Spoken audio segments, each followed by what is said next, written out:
Film की कहानी शुरू होती है जेआर नाम के एक यंग लड़के से। जेआर कोई प्रोफेशनल क्रिमिनल नहीं है, बल्कि एक छोटी सी चोरी में पकड़ा जाता है और सीधे जेल भेज दिया जाता है। यहीं उसकी मुलाकात जेल के सबसे खतरनाक और स्मार्ट क्रिमिनल ब्रेंडन लिंच से होती है। शुरुआत में ब्रेंडन जेआर को अनदेखा करता है, पर चेस में जेआर उसे हराकर उसके दिल में जगह बना लेता है। रात में जेआर का रूममेट अपना टूथब्रश घिसकर उसे शार्प करता है। जेआर उसको ऐसा करने की वजह पूछता है, पर वो उसे कुछ नहीं बताता। अगले दिन जेआर को पता चलता है कि कुछ कैदी उसके रूममेट का सेक्सुअल असॉल्ट करते हैं, और यही वजह होती है कि उस रात जेआर का रूममेट अपना टूथब्रश घिसकर शार्प कर रहा था, ताकि खुद को उनसे बचाने की कोशिश कर सके। लेकिन वो उसमें कामयाब नहीं हो पाता, इसलिए तंग आकर वो अपने शार्प टूथब्रश से अपने गले को घायल कर खुद की जान दे देता है। ये देखकर जेआर को बहुत दुख पहुंचता है, और यहीं से जेआर की जिंदगी में दूसरी मुसीबत आ जाती है। उन कैदियों की नजर अब जेआर पर पड़ती है। वे सब मिलकर अब जेआर को अपना शिकार बनाना चाहते हैं।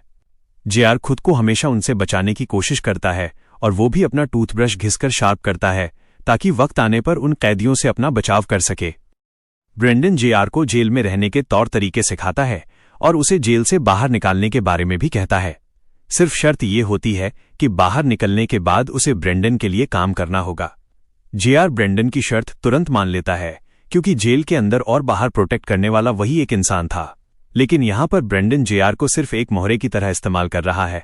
उसे जेआर से कोई हमदर्दी नहीं होती, और जेआर को इस बात का पता कहानी में आगे चलता है। हमेशा की तरह जेआर टॉयलेट की तरफ जा रहा था।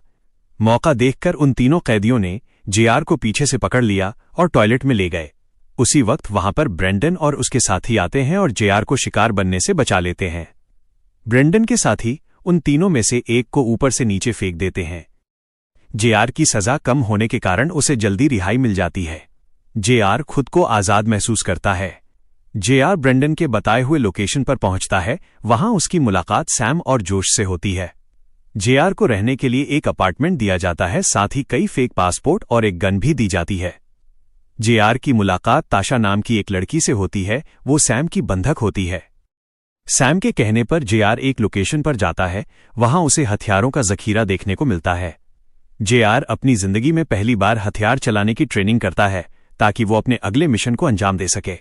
जेआर एक टूरिस्ट बनकर हेलीकॉप्टर बुक करता है, हालांकि वो अंदर से डरा हुआ रहता है। जेआर अपने हथियार एक बैग में छुपा लेता है और उस पर कोई शक भी नहीं करता। यहीं से शुरुआत होती है ब्रेंडन और उसके साथियों को जेल से छुड़ाने की।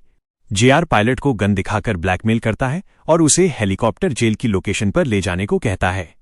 दूसरी तरफ ब्रेंडन और उसके साथी एक पुलिसकर्मी को बंधक बनाकर जेल के मैदान में आ जाते हैं और हेलीकॉप्टर आने का इंतजार करते हैं। मौका देखकर ब्रेंडन और उसके सभी साथी भागने में कामयाब होते हैं। ब्रेंडन उस पायलट को मारता नहीं, बल्कि उसे हेलीकॉप्टर के साथ वहीं छोड़ देता है। प्लान कामयाब होने की खुशी में ब्रेंडन एक पार्टी देता है। पार्टी में जेआर और ताशा दोनों बात कर रहे होते हैं, लेकिन जोश को जेआर का ताशा के पास जाना पसंद नहीं आता, इसीलिए वो जेआर को धक्का देकर पानी में गिरा देता है। जेआर को तैरना नहीं आता। ताशा पानी में जाकर जेआर को बाहर निकालती है और उसकी जान बचाती है। ब्रेंडन भी जेआर को ताशा से दूर रहने की धमकी देता है, क्योंकि उसे लगता है ताशा की वजह से जेआर अपने काम पर फोकस नहीं कर पाएगा और भटक जाएगा, और अगर ऐसा हुआ तो जेआर उसकी टीम के लिए खतरा बन सकता है। ब्रेंडन अपने साथियों के साथ गोल्ड माइन से सोना चुराने का प्लान बनाता है। इस प्लान में ब्रेंडन जेआर को सबसे मुश्किल काम सौंपता है, फिर भी जेआर तैयार हो जाता है। इसी बीच ताशा और जेआर एक दूसरे के बहुत नजदीक आ जाते हैं और दोनों इंटीमेट होते हैं।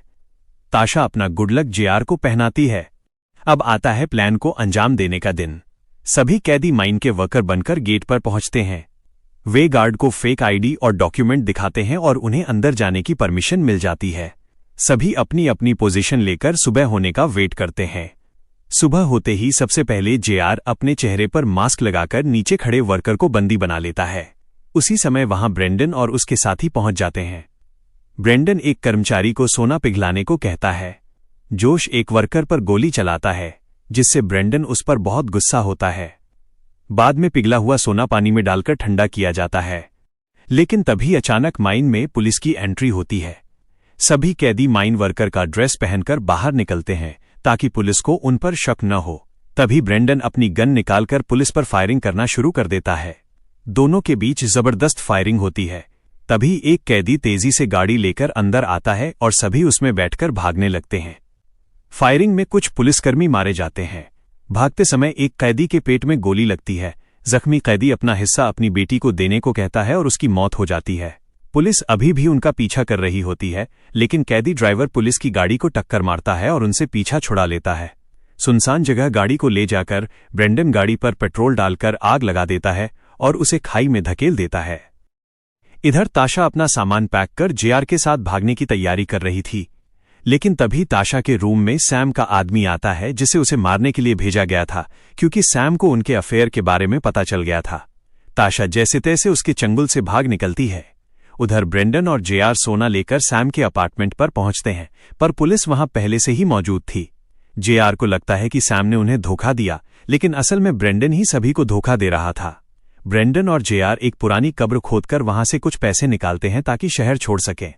जेआर ताशा के लिए रेल की सीट बुक करता है।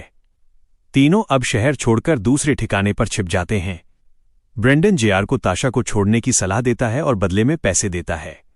ये सब ताशा अपनी आंखों से देखती है और नाराज होकर जाने लगती है। जेआर उसका पीछा करता है और समझाता है कि उसने पैसे उन दोनों की बेहतर जिंदगी के लिए लिए हैं, उसका इरादा उसे छोड़ने का नहीं है। ताशा उसे समझाती है कि ब्रेंडन सिर्फ उसका इस्तेमाल कर रहा है और अंत में उसे कुछ नहीं देगा। इधर सैम ब्रेंडन को मारने के लिए एक आदमी भेजता है, लेकिन ब्रेंडन उसे ज्यादा पैसों का लालच देकर अपनी तरफ कर लेता है। ब्रेंडन जेआर को प्लान समझाता है कि जब सैम अपने सोने की डील करेगा तब हम उस पर हमला कर सोना लूट लेंगे। डील के दिन ब्रेंडन फायरिंग करके सबको मार देता है और जोश को कब्जे में ले लेता है। टॉर्चर करने के बाद जोश गोल्ड बार का पता बता देता है। सोना हासिल करने के बाद ब्रेंडन एक बोट खरीदता है और अब वो जेआर को अपना असली रंग दिखाता है। बोट पर वो जेआर पर गन तान देता है, लेकिन जेआर डरने के बजाय उसे गोल्ड बार चेक करने को कहता है। ब्रेंडन को पता चलता है कि गोल्ड बार नकली हैं।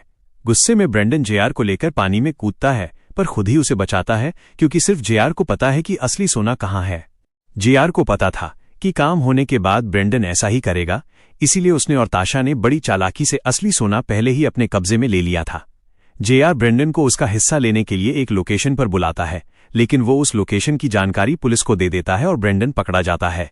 अंत में दिखाया जाता है कि ब्रेंडन जेल में है और उसे एक लेटर मिलता है जिसमें ताशा की फोटो होती है, वो प्रेग्नेंट है।